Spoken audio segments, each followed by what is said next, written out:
नमस्कार। आप देख रहे हैं हिंदुस्तान हॉटलाइन न्यूज और विश्व हिंदी परिषद की साझा पहल हिंदी है हम, जहां हमारा उद्देश्य है हिंदी भाषा और साहित्य को बढ़ावा देना और उन व्यक्तित्वों को सामने लाना जो हिंदी के प्रचार प्रसार में महत्वपूर्ण भूमिका निभा रहे हैं। आज के विशेष एपिसोड में हम आपको मिलवाने जा रहे हैं एक ऐसी शख्सियत से जिन्होंने शिक्षा, साहित्य और समाज सेवा तीनों ही क्षेत्रों में अद्भुत योगदान दिया है। हम बात कर रहे हैं डॉक्टर संगीता बनाफर जी की, जो न केवल एक प्रतिष्ठित लेखिका और वक्ता है, बल्कि महिलाओं के सशक्तिकरण और हिंदी भाषा के प्रचार प्रसार के लिए भी समर्पित है। इनकी पुस्तकें संगिनी, आर्यवीरा, बस और निर्भया नहीं और विकलांग विमर्श एक अनुशीलन सामाजिक मुद्दों को उजागर करती है और समाज में सकारात्मक बदलाव लाने की दिशा में इनकी सोच को दर्शाती है। तो आइए जानते हैं इनकी प्रेरणादायक यात्रा, हिंदी भाषा के प्रति इनकी सोच और समाज में बदलाव लाने की दिशा में इनके योगदान के बारे में। संगीता जी, अपना कीमती वक्त देने के लिए आपका बहुत बहुत शुक्रिया। धन्यवाद सौरभ जी। और आपने मुझे यह अवसर दिया और शायद मैं इसे अपने साहित्य की ताकत ही समझती हूँ कि आज आप मुझे इंटरव्यू ले रहे हैं। तो बहुत बहुत आभार आपका। जी, संगीता बताइए जी, सौरभ सीधा जी। सवालों से शुरू करते हैं। आपका जीवन परिचय ये दर्शाता है कि आप शिक्षा, साहित्य और समाज सेवा के क्षेत्र में सक्रिय रूप से योगदान दे रही हैं। ये सफर आखिर कैसे शुरू हुआ? क्या बचपन में ही आपको लिखने और समाज सेवा की प्रेरणा मिली थी? सबसे पहले तो अपना छोटा सा परिचय दूं कि इस विराट विश्व में परिचय है लघुता मेरी। मैं वृहद वृंद नहीं, सूक्ष्म है क्षमता मेरी। तो बहुत सबसे पहले कहना चाहूंगी कि मेरे यह योगदान तो मेरे पापा का सबसे पहले कहना चाहूंगी। क्योंकि जब हम छोटे थे तो पापा अखंड ज्योति और जो भी महान विचारक हैं, महान लेखकों की जो पुस्तक है, वो हमें लाके देते थे और उस पर चर्चा करते थे। और उसमें हमसे कहा करते थे इसमें से कुछ अच्छी चीज लिख के दिखाओ। तो इससे उस टाइम मुझे नहीं पता था कि वो हमारी एक मजबूत नींव तैयार कर रहे हैं। वो हमें हमारी विरासत को और मजबूत बना रहे हैं। पर आज समझ आता है, जब मैं शब्दों का चयन करती हूँ और जब कोई प्रेरक चीज लिखती हूँ, तो मुझे समझ में आता है ये मेरे पापा की देन है। तो सबसे पहले आई थैंक टू माय पापा। वो यहाँ पे नहीं है, बट मैं उन्हें दिल से धन्यवाद देती हूँ। मम्मी का छोटे लोगों के प्रति या गरीब लोगों के प्रति जो प्रेम होता था, कि जब घर में राहत कार्य उस टाइम चलता था, पापा एसडीओ एग्रीकल्चर थे, तो राहत कार्य चलता था तो जो लाइन लगी होती थी तो उनको मम्मी घर से खाना बना बना के देती थी। तो ये चीजें कहीं ना कहीं हम लोगों को ह्यूमैनिटी से जोड़ती हैं। और उसके बाद आज मैं अगर ये कहूँ कि छत्तीसगढ़ भी साहित्य की तपोभूमि है। यहाँ पे डॉक्टर विनय पाठक जैसे महान विमर्शक, महान विचारक, जो अभी भूतपूर्व राजभाषा आयोग के अध्यक्ष हैं और कुलपति भी हैं, और उपन्यासकार श्री केशव शुक्ला जैसे अ, वरिष्ठ साहित्यकार, इनका मार्गदर्शन मुझे हमेशा मिलता रहा है। तो वह भी आज को मेरे मजबूत बनाने के लिए बहुत बड़ा योगदान है। तो मैं इन्हें ही मुख्य मानती हूँ। जी। और इसी के बताइए साथ सौरभ जी। अगले सवाल की ओर बढ़ते हैं। आपकी किताबें सामाजिक मुद्दों को उठाती है। ये विषय चुनने के पीछे आपकी क्या सोच रही? क्या कोई व्यक्तिगत अनुभव या घटना रही जिसने आपको इस दिशा में प्रेरित किया? सबसे पहले तो कहूंगी कि मेरी सदैव कोशिश रही है कि मेरी कलम से विध्वंस नहीं, सृजन का साक्षात्कार हो।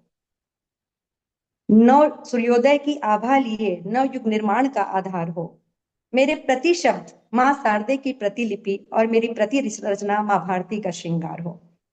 तो सामाजिक मुद्दों को उठाना, सामाजिक मुद्दों को उठाने से ज्यादा आवश्यक है कि जो वेदनाओं से घिरे हुए हैं उनमें सकारात्मक परिवर्तन लाए हम, उनकी विचारधारा को सकारात्मक करें। मुझे ये समस्या है, ये समस्या है, मेरे परिवार में ऐसा है, मैं सामाजिक रूप से इन तकलीफों में घिरी हुई हूँ। तो उनकी तकलीफों को गिनाने से बेहतर है हम उसे मिटाकर उनमें सकारात्मक सोच लाएं। तो मेरी जो पहली पुस्तक संगिनी मैंने लिखी है, वह नारी पीड़ा पे ही लिखी गई है मोस्टली। कि हम स्त्री की पीड़ा को, जो स्त्री द्रवित हो जाती है, उसे ये कहें कि अपने मन की बात लिख डालो, अपने मन की बात कह डालो। और मैं सारथी अपने जीवन के महाभारत की, मुझे स्वयं ही कृष्ण और अर्जुन बनना है। क्यों सुनाऊं किसी को व्यथा कथा, जब रणभूमि में योद्धा बन अकेले ही लड़ना है। तो यह समर्थ अपने आप में लाओ। अगर मैं एक्टिव हो जाऊंगी, मैं जागृत हो जाऊंगी, तो किसी में यह क्षमता नहीं है कि वो मुझे गलत जगह पे ढकेल दे या मैं गलत काम करूं। उसी तरह जो मैंने लिखा है, बस अब और निर्भया नहीं, ये मैंने स्त्री शोषण को देखते हुए लिखा है। उसमें मैंने देखा है कि कहीं ना कहीं आज हम बच्चों को मोबाइल की दुनिया में, टीवी की दुनिया में, रामायण गीता या बहुत सारी चीजों से दूर रख देते हैं। हमें बच्चों को यह बताना बहुत जरूरी है कि हम किसके वंशज हैं, किन वीरांगनाओं का लहू हमारी रगों में बह रहा है। तो उसे सोच में रखते हुए मैंने ये बुक लिखी है, जिसमें मेरा उद्देश्य था कि मैं भारत के वीरांगनाओं की गौरव गाथा फिर से सुनाने आई हूँ, सुषुप्त पड़ी रक्त शिराओं में रक्त का संचार बढ़ाने आई हूँ। तीसरी पुस्तक है मेरी विकलांगता। विकलांगता एक अनुशीलन। तो पता नहीं क्यों विकलांग लोगों के प्रति मेरी एक दया, एक मुझे प्रेम रहा है। मैं उनके साथ समय बिताना बहुत पसंद करती हूँ। मैंने अभी रिसेंट में मैं उनकी कहानियां लिख रही हूँ, जो विकलांग होते हुए भी एक अपने आप को कहीं पे स्टैंड कर चुके हैं, सब चीजों को भुला के। और उनको जो शासकीय सेवाएं मिली हैं, उन्हें जो भी सुरक्षा मिला है, मैं उनसे उनको परिचित कराना चाहती हूँ। मैं आज भी हैंडीकैप स्कूलों में जाती हूँ, उनके साथ समय बिताती हूँ, और मुझे ऐसा लगता है उनमें कहीं पे कोई कमी नहीं है। मैं उनसे कहना चाहती हूँ कि हे सृष्टि के अनमोल सृजन, स्वयं को संवार ले, तू अवसाद से ग्रसित नहीं, अब पंखों को प्रसार दे। बस मेरा यही एक उद्देश्य है इन तीनों पुस्तक को लिखने का। जी। आमतौर पर जब मैं लेखकों से मिलता हूँ, वक्ताओं से मिलता हूँ, उनसे चर्चा करता हूँ, तो मैं आमतौर पे ये सवाल पूछता नहीं, जी। पर आपका इंटरव्यू लेते टाइम मेरे मन में ये सवाल आया, इसलिए मैं आपसे पूछना चाहता हूँ कि आप महिला सशक्तिकरण से जुड़े कई मंचों से जुड़ी हुई हैं और लगातार इस क्षेत्र में सक्रिय भी है। क्या आपको लगता है कि साहित्य के माध्यम से समाज में बदलाव लाया जा सकता है? क्या आपने अपने लेखन के ऑफ जरिए कोर्स। ऐसा कोई परिवर्तन होते देखा है? तो ऑफ कोर्स बदलाव लाया जा सकता है। आज भी जब हम अटल बिहारी वाजपेयी जी की कविताएं सुनते हैं, तो हमारे में जोश भर जाता है और हम उठ खड़े होते हैं। तो इतने बड़े बड़े साहित्यकार, इतने बड़े उपन्यासकार, या जितने भी माया महादेवी वर्मा हैं, अमृता प्रीतम है, अटल बिहारी वाजपेयी जी हैं, ये सब क्या किए, इन्होंने क्या किया। आज इतिहास में हम इन्हीं लोगों को पढ़ते हैं, कि इनकी हम जीवनी पढ़ते हैं, इनका परिचय पढ़ते हैं। ये सब हमारे भूतकाल हैं जो वर्तमान में भी जिंदा हैं। तो उस रास्ते पर हम क्यों नहीं चल सकते, और हम क्यों एक कोशिश नहीं कर सकते। पथ प्रशस्त मत करो, कोटिशह सूल बिछाओ, सतत साधना ही फलित होगा, भाग्य कहकर न भरमाओ। हम भाग्य को क्यों भरमाएं कि शायद इसके किस्मत में यही था। नथिंग।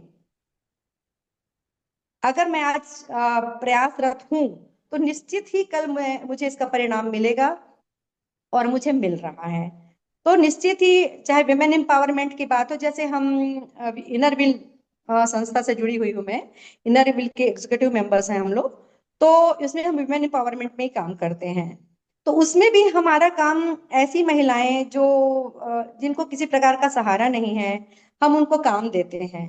हम उनको कि वो कुछ अर्निंग कर सकें, हम उनको आगे लाना चाहते हैं। और एक और समाज सेवा, और दूसरी ओर आपकी कलम। मेरी कर्म भूमि ही मेरे युद्ध का मैदान है। ईश्वर प्रदत्त शक्ति और सामर्थ्य मुझ में विद्यमान है। बना दूंगी कलम को क्रांति का शमशीर, अगर इतिहास में अपनी कहानी अकेले ही गढ़ना है। तो निश्चित ही हमारा साहित्य, हमारी समाज सेवा स्त्री सशक्तिकरण का बहुत बड़ा माध्यम है, और हमारी एक पहचान है। और एक समय होता है जब हमको ना पद चाहिए होता है, ना प्रतिष्ठा चाहिए होती है। आपने अक्सर सुना होगा कि जब माँ कहती, बेटा किसी के घर जाते हो तो कुछ लेके जाना, वो इसलिए नहीं कहती ये हमको ये सीख देते हैं कि जब हम ऊपर भी जाएंगे तो हम उस ईश्वर के लिए भी कुछ लेके जाएंगे, कि हाँ हमने कुछ अच्छे काम किए। वहां तो न फल न फ्रूट न कुछ, हमको जाना है। तो हमारी पहचान हम अगर अच्छी बनाएंगे तो निश्चित ही हमारा एक पॉजिटिव सब कुछ रहेगा। तो नारी सशक्तिकरण, साहित्य नारी सशक्तिकरण के लिए एक बहुत बड़ा माध्यम है, ऐसा मैं मानती हूँ। जी जी। जी मेरे अगले सवाल से हम हमारे दर्शकों को संगीता जी के व्यक्तित्व से मिलवाने जा रहे हैं। सवाल यह है कि हिंदी साहित्य और समाज सेवा के क्षेत्र में आपकी मेहनत को कई प्रतिष्ठित पुरस्कारों से सम्मानित किया गया है। इसमें अटल हिंदी रत्न सम्मान, अमृता प्रीतम मेमोरियल अवार्ड और इंडियन आइकन अवार्ड जैसे कई पुरस्कार शामिल है। इनमें से कौन सा पुरस्कार आपके लिए सबसे खास रहा और आखिर क्यों? वैसे तो सारे ही सम्मान मुझे बहुत प्रिय हैं, लेकिन जब मुझे अटल स्मृति सम्मान मिला तो मैं सचमुच भावुक हो गई थी। क्योंकि जिसे आप प्रेरणा के रूप में देखते हैं, जिसे आप हमने ईश्वर को तो देखा नहीं है, लेकिन हमें हमने कहीं ना कहीं जिनमें ईश्वर जैसा रूप देखा है, अगर उनके नाम से आपको कभी भी नवाजा जाता है, हम उनके समतुल्य ना खड़े हो सकते ना सोच सकते, पर उनके नाम से जब आपको सम्मानित किया जाता है तो निश्चित वो मेरे बहुत ही भावुकता का क्षण था। लेकिन ये मैं मानती हूं कि जितना सम्मान मिलने से ज्यादा बड़ा है उस डिग्निटी को, उस जवाबदारी को आगे मेंटेन रखना, कि लोग ये कहें कि इसे अगर ये सम्मान मिला है तो वास्तव में वो इस चीज को डिजर्व करती है। तो हमें उस स्तर का बनना होता है। तो सम्मान मिलना, मिलने से ज्यादा उस सम्मान को मेंटेन रखना मैं ज्यादा महत्वपूर्ण मानती हूँ। जी। मेरा अगला सवाल है कि आप विश्व हिंदी परिषद जैसी संस्थाओं से जुड़ी हुई है, जो हिंदी भाषा और साहित्य को आगे बढ़ाने का कार्य कर रही है। विश्व हिंदी जी परिषद के जो महासचिव है विपिन कुमार जी, मेरे भी काफी करीबी जी मित्र हैं, जो हम देखते हैं कि वो जी जी लगातार देश विदेश के वैश्विक मंच पर वो हिंदी को पहुंचा रहे हैं, उसकी पहचान बना रहे हैं। तो मैं जानना जी चाहता जी। हूँ कि इस मंच के माध्यम से आप समाज में क्या परिवर्तन लाने की कोशिश कर रही हैं? अभी तो बिगुल बजा है प्रारब्ध के प्रारंभ का, नव चेतना के शंखनाद ने सुबह के शुभारंभ का। अभी तो जीवन रथ में चढ़कर बन रमाला श्रृंग शिखर पर, विजय पताका फहराना है, अभी विराम हरगिज नहीं, हिंदी को विश्व पटल पर लाना है। तो यही मेरी चेष्टा है, यही मेरा योगदान है कि जब तक हिंदी राष्ट्रभाषा नहीं बन जाएगी मुझे रुकना नहीं है। कहीं पे भी मुझे युद्ध स्तर पे काम करना है। हमारे राष्ट्रीय महासचिव विपिन सर जैसे जुटे हुए हैं। अगर मैं राष्ट्रभाषा बनने में मेरा जरा भी मैं कुछ उसमें करती हूँ तो मेरे लिए बहुत बड़ी उपलब्धि होगी। क्योंकि हिंदी वैश्विक स्तर पर बोली जाने वाली भाषा है और वैश्विक स्तर पर समझे जाने वाली भी भाषा है। तो निश्चित ही वह राष्ट्रभाषा बनेगी, इसमें कोई भी हम इसके लिए कोई वो निकाल नहीं सकते। और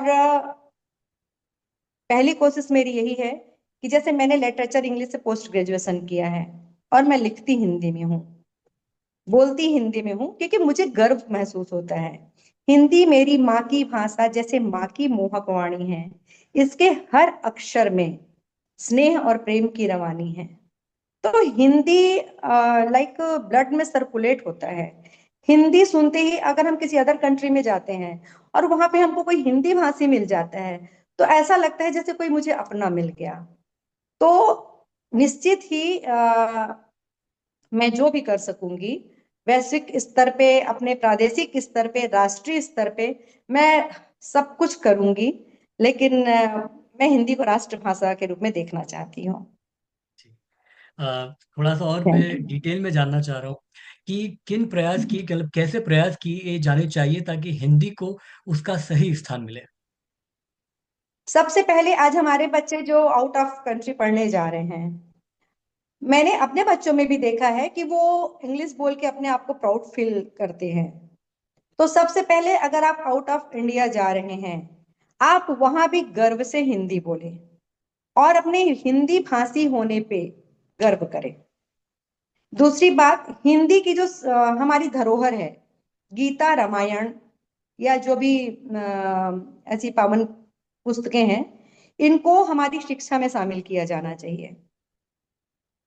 अगर इसको शिक्षा में शामिल कर दिया जाए, एक गीता पूरा एक क्लास का बच्चा नहीं पढ़ सकता, उसके 4 अध्याय एक क्लास में, उसके 4 अध्याय दूसरे क्लास में, उसके 4 अध्याय फिर तीसरी क्लास में, तो हर बच्चे को हमारी भारतीय संस्कृति से जुड़ने का अवसर प्राप्त होगा और वो हमारी संस्कृति को, सभ्यता को समझेगा। कहीं ना कहीं इसमें हम पिछड़ गए हैं, उन्हें ये हमारे उसमें शामिल करना पड़ेगा। दूसरी बात ये है कि आज हम सारे सिग्नेचर इंग्लिश में करते हैं। हमें अपने नाम को, अपने सिग्नेचर को हिंदी में करने में गर्व महसूस होना चाहिए। हम कहीं भी इंग्लिश बोलने वालों से कम नहीं हैं, पर पता नहीं क्यों जो इंग्लिश बोलते हैं वो हिंदी को बैकवर्ड समझते हैं। ये उनकी मूर्खता है। हिंदी में जितने समृद्ध साहित्यकार हुए हैं, हिंदी का जितना सरल व्याकरण है, हिंदी में जितनी मृदुलता है, हिंदी जो हमारी प्राण भाषा है, वह ताकत किसी में भी नहीं है, किसी में भी नहीं है। एक शब्द जहां चाह, जहां चाह वहां रहा, वही where there is will there is way. आप देखिए कौन सा सरल है और कौन सा आप जल्दी समझते हैं। तो मेरे ख्याल से हिंदी में जो भी हमारा शैक्षणिक, जो भी हमारा बदलाव है, एक तो मैंने एक चीज, ये चीज बोला है। दूसरा, स्कूलों में आपके फर्दर एजुकेशन के लिए English is must, I know, but आपकी सभ्यता, संस्कृति, संस्कारों को जिंदा रखने के लिए हिंदी जरूरी है, जो हमें हमेशा गौरवान्वित करती है। तो इन चीजों को हिंदी में लाना, जैसे हम साहित्यकार हैं, हम हर महीने कम से कम 3 से 4 परिचर्चा करते हैं अलग अलग विषय में, कभी स्त्री विमर्श, कभी किन्नर विमर्श, कभी आदिवासी विमर्श, किसी भी विमर्श पे चर्चा करते हैं। ये हमारे शब्दों को, शब्द संपदा को बढ़ाती है, और जितनी शब्द संपदा हिंदी में है वो इंग्लिश में नहीं है।